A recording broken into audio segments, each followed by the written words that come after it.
Bismillah walhamdulillah. Assalatu wassalamu ala rasulillah wa ala alihi wa sahbihi ajma'in. Assalamualaikum warahmatullahi wabarakatuh.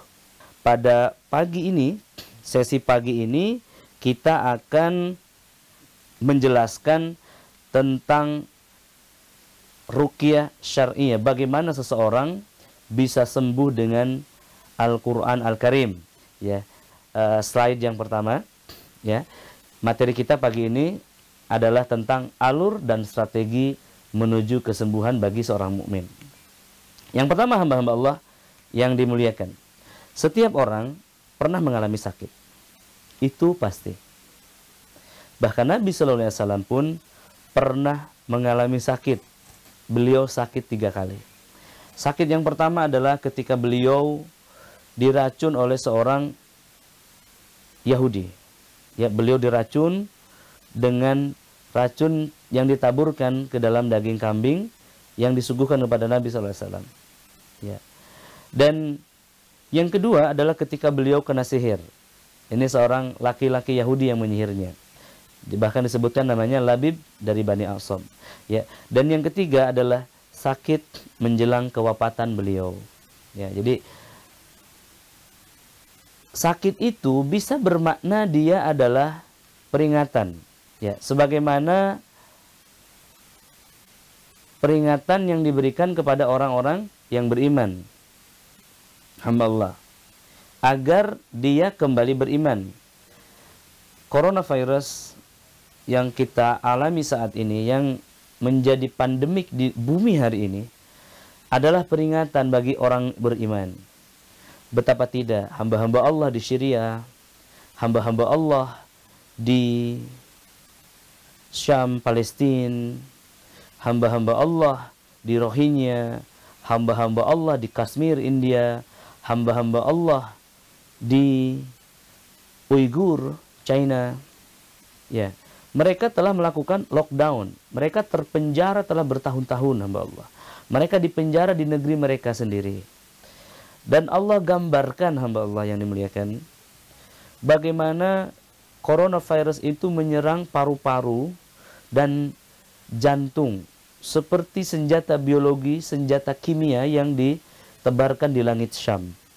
Anak-anak meninggal dalam waktu 12 jam, 14 jam. Subhanallah. Mereka menderita. Dan prototipe daripada senjata biologi ini Allah sebarluaskan ke seluruh dunia. Apapun keadaannya, apakah itu serangan biologi, apakah itu lab yang bocor, apakah ini genosida, ataupun ini adalah wabah, yang jelas semua terjadi atas izin Allah Subhanahu wa Ta'ala. Ini adalah peringatan bagi seorang beriman, bukan bagi orang kafir saja. Tentu bagi orang kafir adalah azab. Jadi menarik, ada 5 keadaan sakit itu. Yang pertama, hamba Allah, dia adalah peringatan sebagaimana wabah ini. Peringatan bagi kita, mengingatkan kepada orang-orang yang sedang di lockdown di Syam, di Palestina, ya, Suriah maksud saya, Palestina, yang keduanya adalah Syam, ya, kemudian Kashmir, kemudian Rohingya, ya, dan Uighur. Ya, ini adalah peringatan. Maka ketika Anda sakit hari ini pun peringatan. Ketika Anda bandingkan serangan sihir dan terinfeksi coronavirus, mana yang Anda pilih? Tentu hari ini Anda bersyukur. Alhamdulillah, ya, kita hanya serangan setan yang ditemukan vaksinnya Al-Quran. Sementara coronavirus belum ditemukan. Baik, sakit adalah peringatan. Yang kedua, hamba Allah yang dimuliakan, sakit adalah musibah. Musibah ditujukan untuk menggugurkan dosa. Ya, bagi orang-orang yang beriman yang taubatnya belum nasuha, atau taubatnya sudah nasuha tetapi masih ada dosa-dosa yang di masa lalu yang belum terampuni, belum diampuni Allah. Musibah, ya, senantiasa ada hikmah di balik musibah, ya.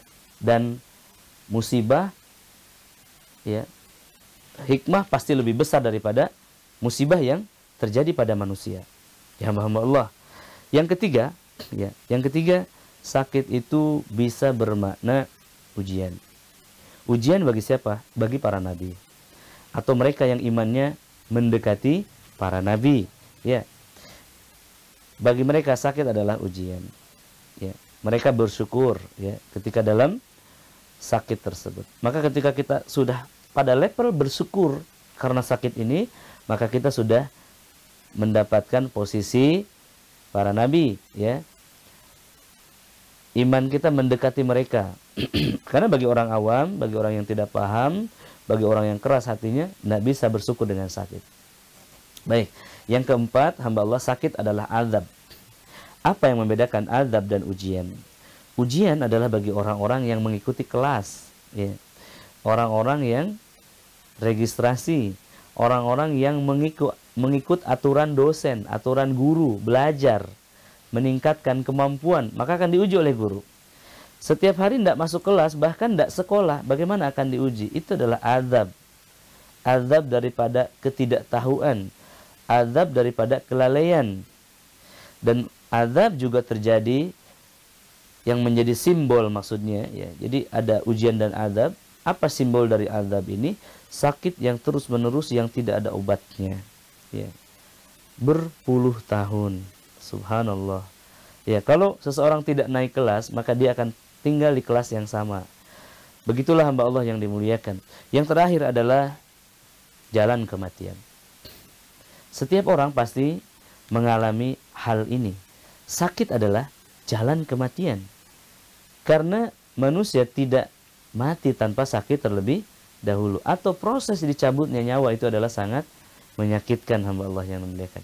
Baik, kita masuk pada slide kedua biar lebih semangat, hamba Allah yang dimuliakan, ya. Kita lihat, ya, di sini saya gambarkan satu perjalanan. Ya, ini adalah pendakian seorang mukmin menuju kesembuhannya. Kemudian kita konversi kepada titik yang lebih jelas lagi. Jadi setelah kita sakit demikian lama, 1 tahun, 2 tahun, 3 tahun, bukankah kita melihat bahwasannya hamba-hamba Allah yang muliakan, Allah Ta'ala sedang upgrade iman kita? Betul apa tidak? Allah Ta'ala sedang upgrade iman kita. Dengan sakit ini, hari ini Anda bersama keluarga duduk menyimak tayangan ini. Dengan sakit ini, Anda mulai mencari-cari bagaimana sembuh secara islami. Karena di luar agama ini ternyata tidak ada solusi, hamba Allah. Maka suatu hari Anda mendengar bahwa kanker Anda, jantung Anda, diabetes Anda, asam urat Anda, mah Anda, vertigo Anda, penyakit yang selama ini konon katanya tidak ada obatnya, tiba-tiba Anda mendengar bahwa obatnya adalah Al-Quran. Maka Anda ikut training ruqyah mungkin, menyaksikan tayangan di YouTube mungkin, ya, dan Anda meyakini Al-Quran adalah syifa bagi Anda. Anda mulai meyakini Al-Quran adalah syifa. Nah, hamba Allah, ini adalah pada tahapan yang pertama bahwa Anda adalah orang yang beriman. Anda mendapat kabar gembira dengan adanya penyembuhan untuk penyakit Anda ini. Pada level ini, Anda masuk pada poin yang pertama bahwa Anda, ya, disebut sebagai orang yang beriman. Bagi orang yang beriman ada kabar gembira. Wa nunazzilu minal Qur'ani ma huwa syifaa'un wa rahmah lil mu'minin. Bagi orang yang beriman, ya, Allah Ta'ala jadikan Al-Quran sebagai penyembuh dan rahmat. Qul walil ladzina amanu hudan wa shifa. Ya, katakanlah pada orang yang beriman, Al-Quran adalah huda, penyembuh, petunjuk, dan juga syifa, penyembuh.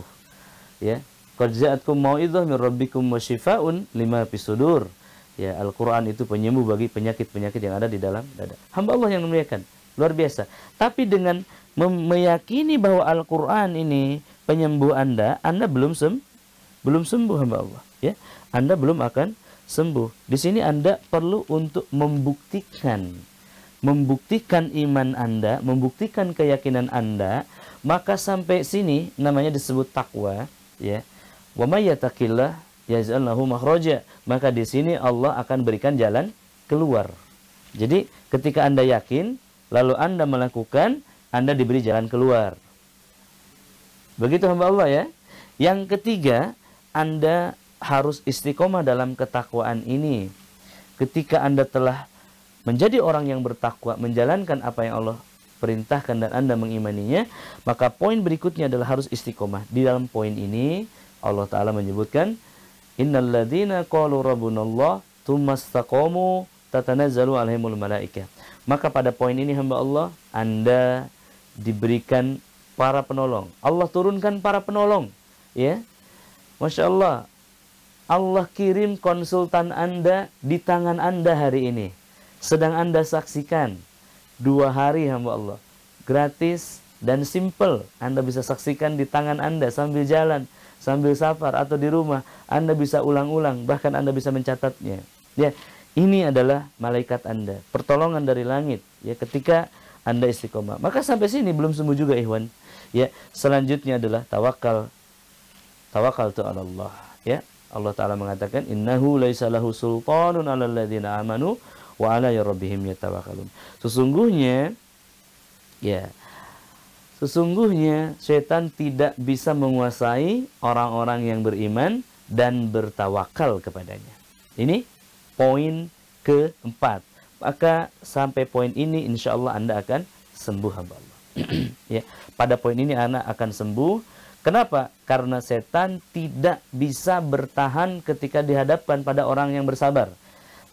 Kalau orang bertawakal pasti dia memiliki kekuatan untuk bersabar. Ya, karena kekuatan untuk bersabar hanya datang dari Allah Subhanahu wa Ta'ala. Kenapa setan tidak mampu menghadapi orang yang bertawakal?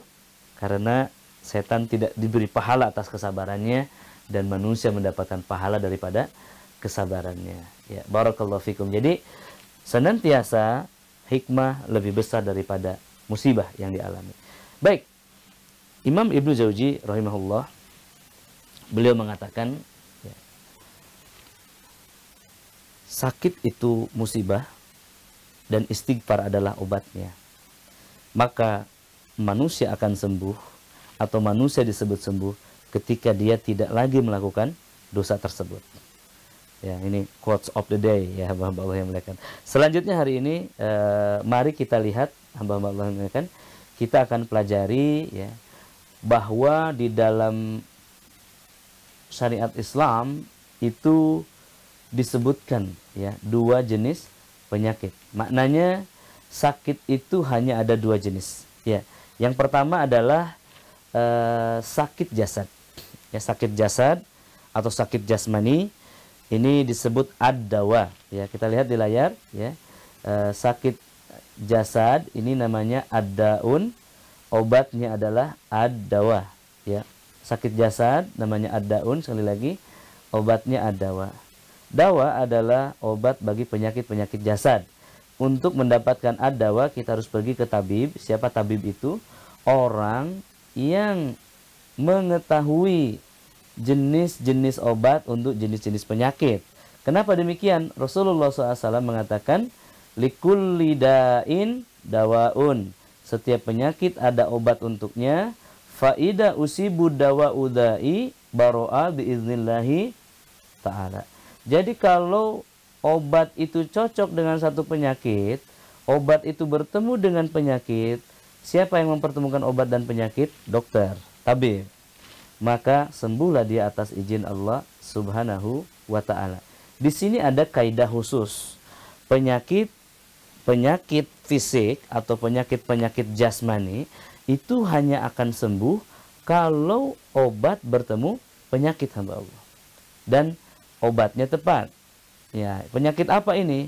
Sekali lagi, penyakit pada jasad. Jasad manusia itu tercipta dari unsur bumi, yakni tanah dan air. Tanah dan air ini kemudian menciptakan atas izin Allah makanan yang dikandung perut bumi. Sebagian dikeluarkan dan dimakan oleh manusia. Maka ini obat lapar, obat haus, obat sakit, obat panas, obat dingin. Begitu hamba Allah yang muliakan ya. Ini untuk penyakit-penyakit sekali lagi yang nampak, tapi bisa menemukan obatnya. Cirinya penyakitnya terdeteksi oleh dokter, nyata, terlihat ya, ada di perut, jantung, tulang, otot, organ ya, hamba-hamba Allah yang memuliakan. Dan kemudian hamba Allah obatnya pun adalah seluruh hal yang ada di permukaan bumi. Nah, ya, di sini ada habatus sauda. Dia bisa mengkarantina virus. Masya Allah, ya. Dia ada daun bidara. Ya, daun bidara ini bisa mengobati penyakit-penyakit kulit, ya, otot, melenturkannya. Juga sihir-sihir yang ada pada kulit dan otot. Kemudian ada juga madu, ini yang universal, ya, bisa diambil untuk dingin ataupun penyakit panas. Dan juga yang terakhir ada kurma ajwa yang saya tampilkan di sini, hamba Allah. Kurma ajwa, ya, di sini adalah untuk anti sihir dan racun. Mari kita lihat lebih dalam, ya. Kita lihat lebih dalam, hamba Allah. Ketika Anda minum tapi Anda tidak hilang hausnya, mungkin air yang Anda minum salah. Misalkan Anda haus minum air laut, ya. Ketika Anda makan kurma ajwa, makan kurma, tetapi racun di tubuhnya tidak hilang, sihirnya tetap ada. Mungkin kurmanya salah. Di sini perhatikan, ada dua jenis kurma yang saya tampilkan. Ini keduanya kurma ajwa, ya. Nah, ini juga yang ini, ya. Terlihat sedikit perbedaannya. Yang ini lebih hitam warnanya, ya, yang ini lebih terang. Allah, ini adalah kurma ajwa Madinah dan ini kurma ajwa Aliyah. Nah, Nabi SAW bersabda, sesiapa yang memakan kurma ajwa 7 butir di pagi hari, maka dia terbebas dari racun dan sihir sepanjang hari. Dan kurma ajwa, hamba Allah, perlu diketahui ada dua jenis. Ada ajwa yang tumbuh di seluruh Madinah, ada ajwa yang hanya tumbuh di tanah haram. Disebutnya ajwa aliyah. Ajwa aliyah ini hanya ada 12 kebun di Madinah. Ya, ini adalah yang disebut obat anti sihir dan racun. Ketika dimakan 7 akan sembuh racunnya dan sihirnya akan hilang. Saya berkali-kali uji cobakan, ya, kepada para peserta terapi intensif di Rehabilitasi Pusat. Ketika makan satu saja, sebagian sudah muntah, tidak tahan. Setannya menolak, ada yang kesurupan. Ya, tetapi kalau misalkan kurma ajwa aliyah ini tidak ada, bisa mengambil kurma ajwa Madinah. Selanjutnya, contoh adalah bajakah. Ya, kayu bajakah, hamba Allah yang dimuliakan. Kayu bajakah ini dikenal saat ini sebagai obat kanker, ya. Tapi tahukah Anda bahwa untuk kanker, tumor, itu beda dengan obat untuk diabetes, diet, ya, untuk kecantikan. Bajakah ini ada yang untuk kecantikan, ada yang untuk diet, ada yang untuk diabetes, ada yang untuk kanker, tumor, bahkan ada yang menjadi racun. Lihat dua gambar di depan ini, ya. Ini ada dua kayu bajakah. Manakah yang bajakah untuk tumor? Ya, kita lihat, hamba Allah, lebih jelas lagi. Nah, ini adalah kayu bajakah untuk tumor yang disebabkan oleh kanker. Ya, dia bisa mengeringkan dan meledakkan, ya, mengeringkan dan mengempeskan tumor dalam waktu 2 hari. Subhanallah, ya. Dan yang ini adalah bajakah kalalawit. Ya, ini tampala, ini kalalawit. Yang kalalawit ini adalah untuk diabetes. Kalau Anda minum kalalawit, maka jantung berdetak, ya, jantung berdetak dan kemudian tumor membesar. Wah. Kalau tampala ini mengempes dan hilang. Kanker payudara yang telah mengeras, ya, ini lembut kembali dalam 2 hari. Ya, Masya Allah, tabaraka rahman. Ini yang disebut likulidain dawaun. Ya, memang kalau tidak sembuh berarti obatnya salah atau disebut salah obat. Makin banyak minum obat makin parah penyakitnya. Begitu hamba-hamba Allah yang dimuliakan. Lihat lagi di layar. Ya, ini adalah kayu bajakah tampala, ya, ada merahnya di tengah, juga ada merah di sampingnya. Tetapi hamba Allah, kalau merahnya terlalu banyak dan ada getahnya, itu disebut bajakah beracun. Jadi jangan salah juga, ya, berbahaya ini. Nah, ini hamba Allah yang muliakan, kenapa di dalam bajakah itu bisa ngobati kanker? Bukankah kanker itu adalah gangguan setan, Kang Nay? Iya, hamba Allah.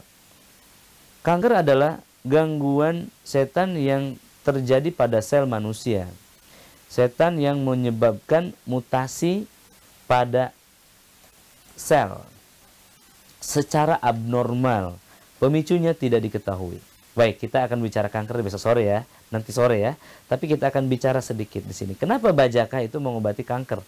Karena di dalam bajaka ada senyawa antibakteri ya, yakni tanin ya, dan juga ada saponin ya. Yang ini merupakan penawar racun dan antioksidan yang terbaik. Luar biasa hamba Allah. Setan menebarkan racun, kayu ini memiliki zat anti racun yang disebabkan oleh setan. Jadi bukan kayu ini menghantam setan, bukan ya. Tetapi ada antibakteria, antioksidan, anti racun yang bisa mengobati penyakit yang ditimbulkan oleh setan. Barakallahu fikum. Ya, selanjutnya hamba Allah, penyakit yang kedua yakni penyakit psikis. Apa itu penyakit psikis? Penyakit yang terdapat di dalam jiwa manusia. Lebih tepatnya penyakit ruhani. Ya, penyakit ruhani ya. Nah, ini hamba Allah letaknya di dalam kolbu manusia. Namanya marad. Obatnya syifa. Ya, yang menyembuhkan Allah Ta'ala. Lihat, namanya marad. Ya, penyembuhnya syifa, sembuh dengan asy-syafi Allah Ta'ala. Jadi ada 3 penyakit ya, ada 2 penyakit ya, ruhaniyah, jasmaniyah.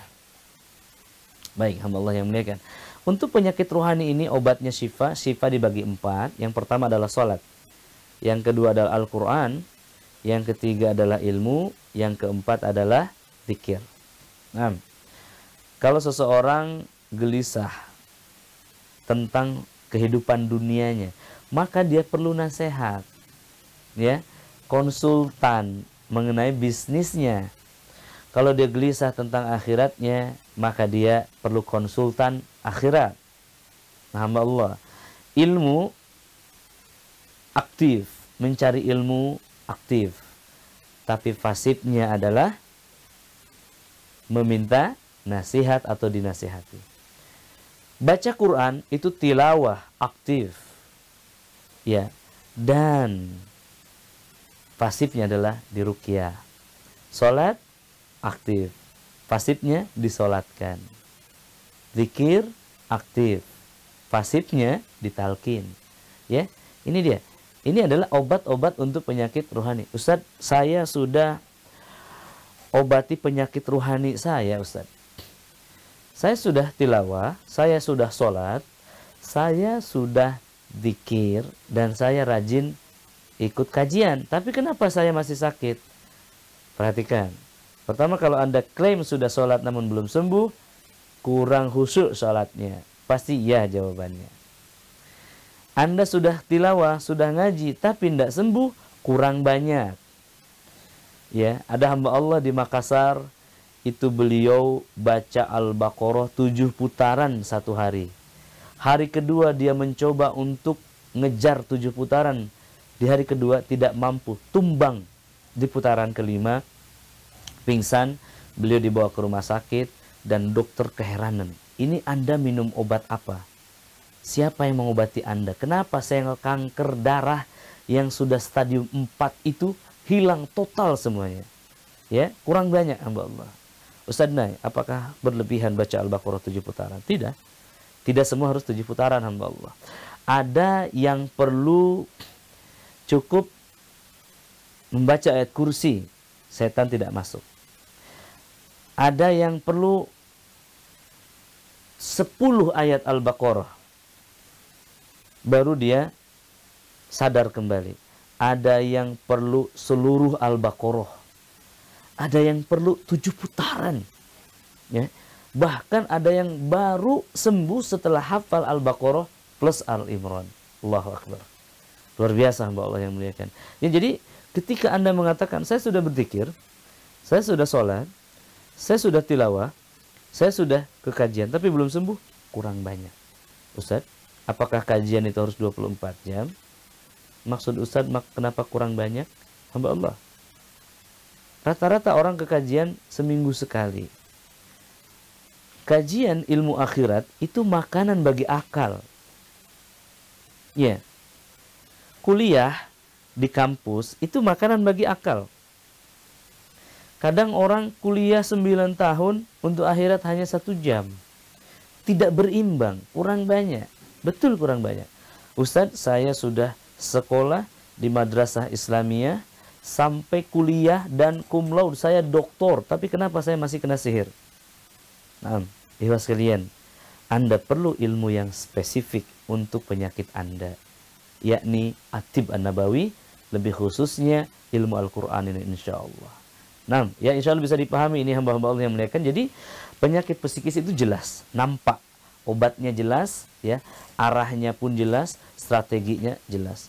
Penyakit ruh adalah penyakit yang ada di dalam ruhani kita, ada di mental kita, abstrak, tidak terlihat, tidak nyata, memerlukan iman untuk mengindranya, dan dia adalah dikenal dengan penyakit non medis, ya, penyakit non medis. Nah, ini penyakit yang tidak terdeteksi secara medis, atau bagi peruqyah gampangnya ini gangguan setan, ya, gangguan jin, sihir ataupun ain.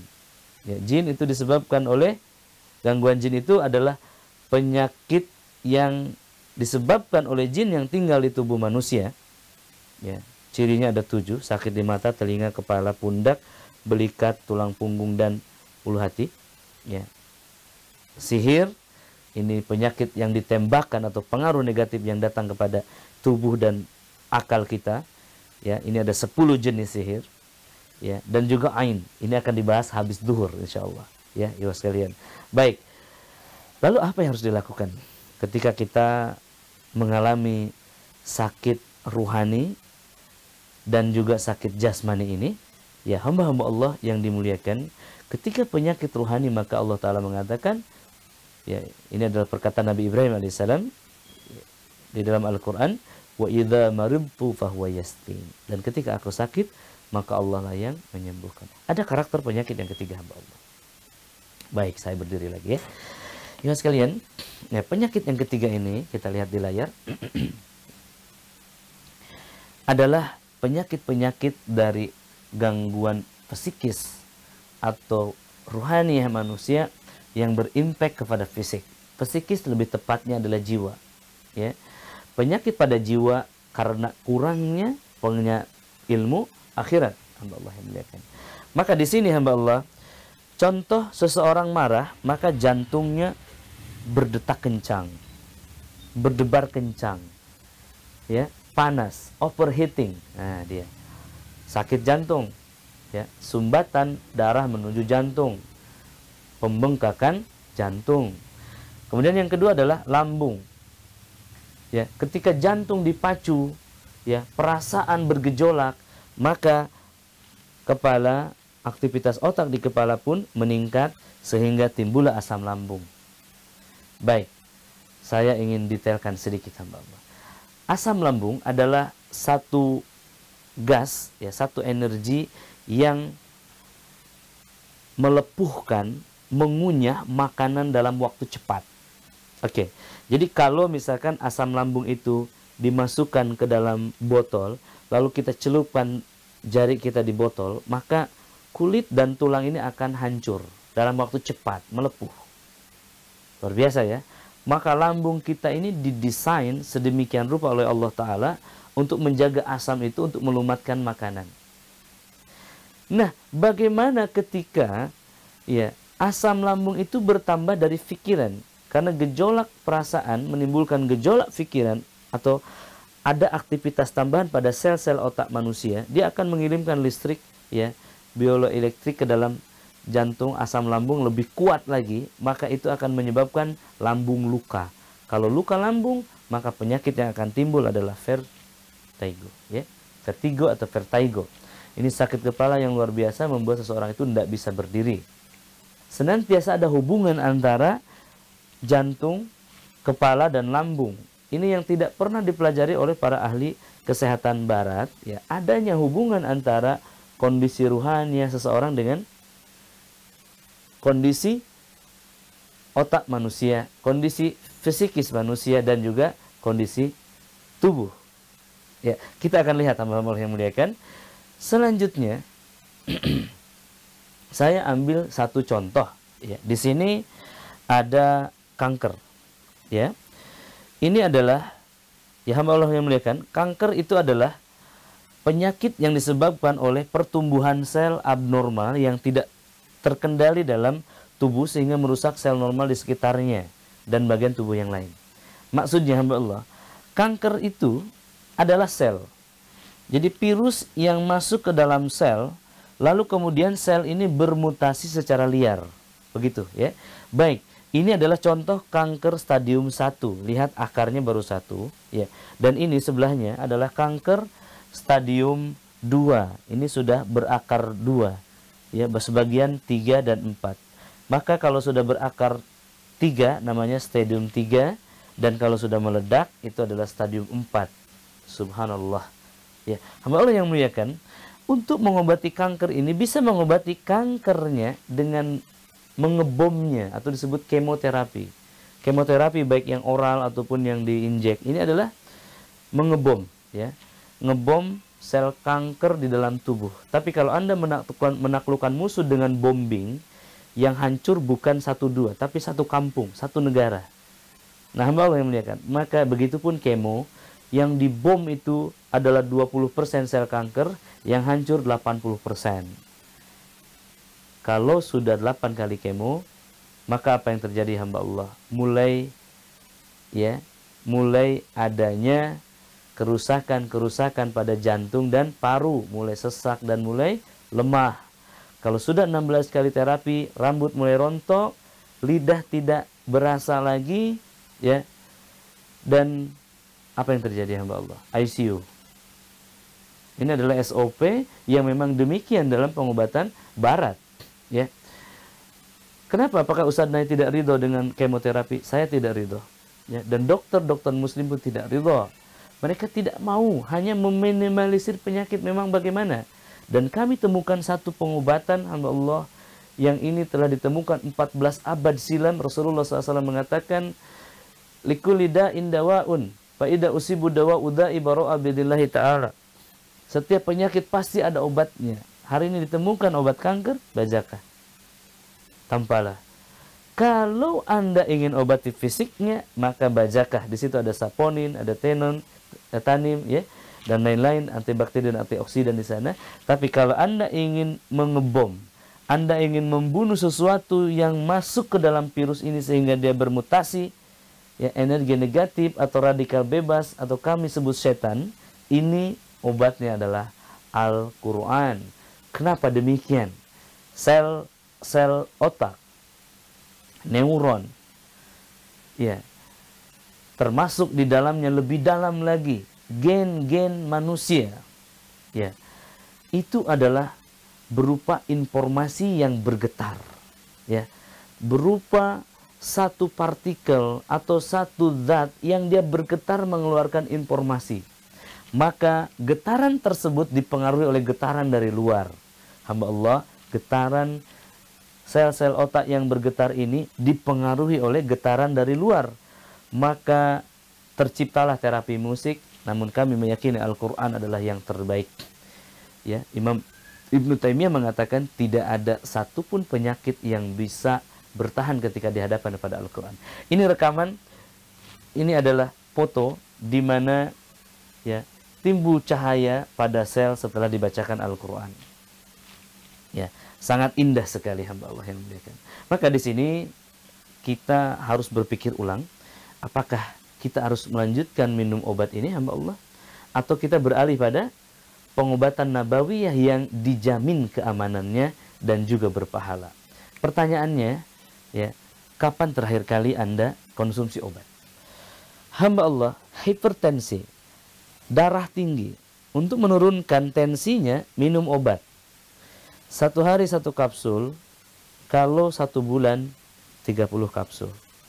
1 tahun 1200 kapsul, 10 tahun. Berapa kapsul ikhwan sekalian? Allahu Akbar. Betapa banyak obat-obat yang masuk ke tubuhnya dan ginjalnya overheat. Bukan overheat ya, overload. Tidak mampu menyaring racun-racun itu. Ya, ginjal tidak didesain untuk menyaring racun-racun sebanyak itu. Ya, satu pil satu hari memang sedikit tapi satu ember. Tapi kalau diminum 10 tahun itu udah satu ember lebih. Dan itu akan membuat jantung membuat ginjal tidak mampu menahan. Ya, cuci darah, apa yang terjadi hamba Allah ketika seseorang cuci darah, ini posisi pada ginjal 25% lagi ya. Karena kalau ginjal satu hidup satu mati masih bisa aktif, masih bisa berjalan. Bahkan sampai 30% lagi ginjal Anda, dia akan tetap berjalan dan Anda tidak sadar. Maka ketika sudah 25% ke bawah, dimulailah cuci darah dan itu akan berakhir di persentase 12%. Ada yang 6%. Subhanallah. Bagaimana proses cuci darah? Jadi hamba Allah, di sini ada ginjal, tidak berfungsi. Tapi tetap racun harus disaring. Maka dibuatlah mesin, ya, mesin untuk mencuci darah itu. Jadi racun-racun dari tubuh, cairan dari tubuh ini kemudian dimasukkan ke dalam mesin ini dan dicuci dalam mesin ini dan dimasukkan kembali ke dalam tubuh. Sangat menyakitkan. Dan kalau tidak lakukan ini, maka tubuh akan mengembang. Kenapa? Racun-racun mengalir ke dalam kulit. Nah, ini hamba Allah. Jadi cuci darah itu adalah sebagai penyambung saja. Ginjal sudah tidak bisa bekerja, maka selanjutnya adalah melakukan cuci darah. Nah, seperti ini. Jadi apa yang harus dilakukan hamba-hamba Allah yang melakukan? Sebelum Anda cuci darah, lihat obat Anda. Obat Anda ini apakah benar-benar penyembuh, ya, hamba Allah yang melakukan, atau memang hanya penahan saja? Misalkan begini. Orang gila, ya, orang gila itu mengamuk, maka diberikan obat penenang. Penenang. Penenang ini bukan menenangkan hati, tetapi melemahkan syaraf-syaraf otak dan kontrol pada otot. Apa yang terjadi hamba Allah? Ketika Anda minum 10 tahun, maka otak akan dilemahkan total. Akan sangat lemah. Ini yang dimaksudkan. Kalau obat itu bagaimana? Obat itu adalah sesuatu yang menjadi solusi pada satu keadaan. Misalkan Anda punya luka di balur madu, luka dalam, minum madu, itu obat. Jadi memang merapatkan luka, ya, melawan zat dengan zat dan hancurlah penyakitnya, ya. Tapi kalau dokter Anda mengatakan minum obat ini seumur hidup Anda, artinya ini hanya penahan. Artinya Anda akan minum obat ini, harus minum obat ini sampai Anda mati. Maksudnya apa? Sampai mati kamu tidak bakal sembuh dengan obat ini. Maka kita harus berpikir ulang bagaimana mendiagnosa penyakit ini. Ya, baik, kita lihat di layar, ya. Ada seorang hamba Allah yang mengatakan, ini adalah obat-obatan yang sudah saya stop total sejak mengenal ruqyah. Masya Allah. Sebelumnya saya divonis penyakit, ya, di sini penyumbatan pembuluh darah otak, epilepsi, jantung, Parkinson, bipolar, schizofren, asam lambung, kanker, vertigo, alergi kulit, abortus, dan lain-lain. Dan alhamdulillah sekarang sudah sembuh total. Masya Allah, ya, hamba Allah yang muliakan. Ini adalah luar biasa. Ya, penyakit-penyakit yang dianggap medis ternyata sembuh dengan Al-Quran. Apa yang terjadi hamba Allah? Ya, apa yang terjadi? Mari kita lihat slide berikutnya. Tapi sebelumnya saya ingin bertanya, kapan Anda terakhir makan obat-obat ini? Apakah harus stop total? Tidak. Ya, Anda bisa konsumsi setengah dulu dan Anda mulai beralih pada At-Tibb An-Nabawi yang sahih, insyaallah. Ya, kita lihat kembali penyakitnya. Ini yang disebut dengan diagnosis, ya. Diagnosalah penyakit Anda, ya hamba Allah. Lihat sebab-sebab Anda sakit, juga tujuan sakit. Dalam Islam, sebab sakit dikatakan dosa. Ma asobakum min musibah fabima kasabat aydikum. Tidak satupun penyakit yang menimpa, musibah yang menimpa, melainkan disebabkan oleh dosa yang dilakukan. Maka antitesis, ya, atau lawan daripada dosa adalah taubat. Begitu hamba Allah. Tujuan sakit adalah mengingatkan peringatan dari Allah, sampai kita ingat dan lalu menghadap kepada Allah, maka kita akan sembuh, ya. Bertaubat maksudnya. Kemudian penyakit itu ada jasad dan jiwa. Kalau obat pada jasad, obatilah gigi, tulang, ya, sel-sel, ya, nutrisi. Kemudian selanjutnya kalau pada jiwa, tentu obatnya bukan pil penenang. Obatnya adalah agama ini, hamba Allah. Tazkiyatun nafas, ya, yang akan membetulkan keadaan jiwa kita. Kita perlu melakukan simulasi. Ya, kita perlu melakukan eksperimen, uji coba. Oh iya, penyakit saya jelas non medis, Ustaz. Artinya penyakit pada ruhaniyah goib, tidak nampak, obatnya pun goib, ya. Obatnya pun adalah dalam bentuk yang tidak nampak. Al-Quran Al-Karim, ya, hamba-hamba Allah yang dimuliakan. Maka ketika seseorang diterapi dengan Al-Quran dan tubuhnya merespon, ya, merespon. Misalkan saat diruqyah Anda bergetar, artinya apa? Artinya Anda akan sembuh dengan Al-Quran ini. Begitu hamba Allah. Dan Al-Quran menunjukkan, memisahkan yang hak dengan yang batil. Ya, jadi ketika misalkan Anda sakit jantung di ruqyah itu, maka muncul getaran pada jantungnya, berdebar-debar makin sakit. Itu furqan. Jadi tidak hanya sembuh fisiknya, tapi juga sembuh ruhaninya. Ya, maka dengan bergetarnya tubuh kita saat di ruqyah, maka kita menjadi yakin bahwa kita akan sembuh dengan Al-Quran, dan timbullah harapan. Masya Allah, tabarakallah. Ya, tumbuhlah harapan hamba-hamba Allah yang muliakan. Lihat, ini adalah penelitian yang telah dilakukan oleh Dr. Abdul Daim Al-Kahil. Beliau meneliti satu penyakit, yakni kanker dengan Al-Quran. Ya, tapi di sini saya tampilkan bahwa sel itu, ya, mengalami perubahan ketika dibacakan Al-Quran, menjadi bercahaya. Ya, menjadi bercahaya. Ini menunjukkan adanya reaksi dari psikis, ya, menuju jasad. Jadi ada hubungan antara penyakit ruhani dengan jasmani. Atau ada kemungkinan hal-hal yang sifatnya material dipengaruhi oleh hal-hal yang imateri. Nah, setan bisa menggerakkan material, jasad, bisa mempengaruhi jasad. Maka Al-Quran, obat yang abstrak, ini juga bisa mempengaruhi secara fisikal.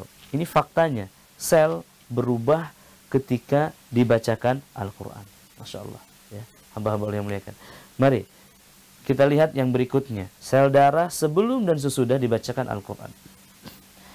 Maka dalam hati ketika saya mendapati pasien kanker darah, ya, atau orang yang punya penyakit jantung dan lambung, lalu dia sudah putus asa, kepala, saya diam-diam berbahagia, Allah. Kenapa berbahagia? Sebentar lagi orang ini akan sembuh dan orang ini akan menangis, akan lebih yakin kepada Al-Quran. Dan ini yang tidak disukai oleh setan-setan itu, hamba Allah. Ya. Lihat fakta ilmiah. Ini jurnal ini sudah bertahun-tahun keluar. Saya sendiri sudah 7 tahun membawa slide ini, hamba Allah. Dan tidak semua orang mendapatkan hidayah dengannya. Hanya orang-orang yang Allah Ta'ala sayangi. Ya, sel darah sebelum dan sesudah diterapi Al-Quran. Clarity-nya bertambah. Selanjutnya, berdasarkan penelitian beliau, ya, Dr. Abdul Daim Al-Kahil, seorang hafiz Quran dari Syam, itu beliau mampu membuktikan bahwa minyak zaitun dan madu ketika dibacakan Al-Quran itu memiliki khasiat, ya, yang spesifik. Jadi ikhwas sekalian, ini di depan saya ada contoh minyak, ya. Ini adalah ekstrak daripada daun bidara, ya, yang kemudian disiapkan, ya, untuk gangguan penyakit di kulit kepala, ya. Oke. Pada awalnya bidara ini adalah tumbuhan yang biasa. Tetapi ketika kita tumbuk dengan ambil 7 lembar ditumbuk dengan segelas air, lalu dibacakan Al-Baqarah, dimandikan ke kulit, maka akan menetralkan racun-racun sihir. Begitu hamba Allah. Ya. Dan demikian juga ketika dibacakan ayat-ayat Al-Quran, diniatkan untuk satu penyakit, maka dia akan mengobati penyakit itu.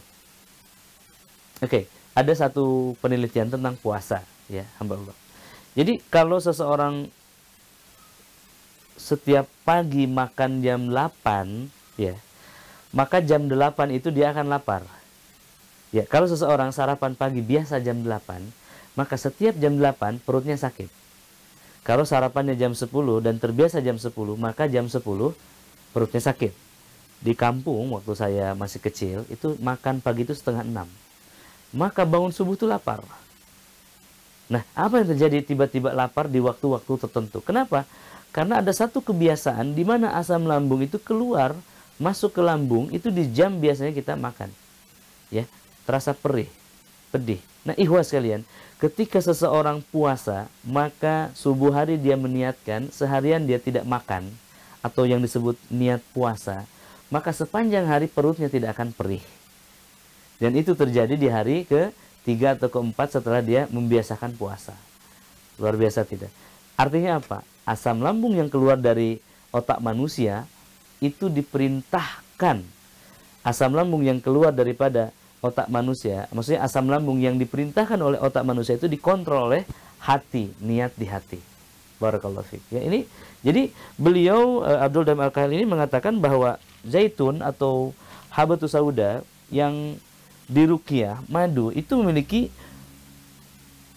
khasiat penyembuhan yang spesifik hamba Allah. Luar biasa. Ya, selanjutnya di sini dalam slide ini kita menampilkan bahwasannya memang perlu tahapan untuk sembuh itu. Begitu ya. Dari mengenal apa itu penyakit, dan penyakit rohani dan jasmani, kemudian mengetahui obatnya yang spesifik di masing-masingnya. Kemudian penyakit yang ketiga psikosomatik, ya, dan kemudian pengambilan obat itu sendiri. Kalau Anda tergolong penyakit psikosomatik, maka Anda boleh mengambil keduanya, Al-Quran dan herbal, Al-Quran dan bekam, Al-Quran dan dokter, Al-Quran dan pengobatan tradisional. Nah, jadi tidak absolut harus Al-Quran semuanya.